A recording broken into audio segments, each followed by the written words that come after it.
பிரேசலார் கர்த்தருடைய நாமத்துக்கு மகிமை உண்டாவதாக. எல்லாரும் எப்படி இருக்கீங்க? சந்தோஷமா இருக்கீங்களா? இந்த நாளிலும் வேர்ட் ஆஃப் கைடன்ஸ் என்னங்கிறத வாசிக்க கேட்கலாமா?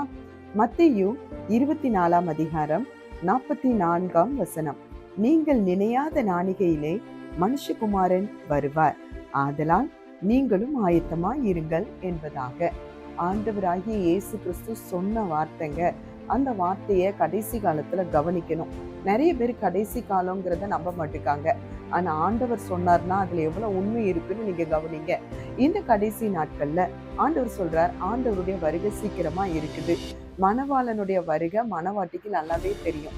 திருமண வாழ்க்கை நடத்துறவங்களுக்கு தெரியும்ல, இந்த நாள்ல நமக்கு இந்த காரியம் நிறைவேற்றப்பட்டிருக்குது, இந்த நேரத்துல நம்ம ஆயத்தமாகணும், இந்த நேரத்துல நமக்கு காரியம் நடக்குங்கிறது நமக்கு தெரிஞ்சிருக்கிறது போல, தேவ பிள்ளைகளாகிய நாம ஆயத்தமா இருக்கணும் அப்படிங்கிற ஒரு சிந்தை உங்களுக்கு வந்துட்டாலே நீங்க அதற்கேற்ற ஆயத்தத்தை நீங்க செய்துக்கிட்டே இருக்கணும்.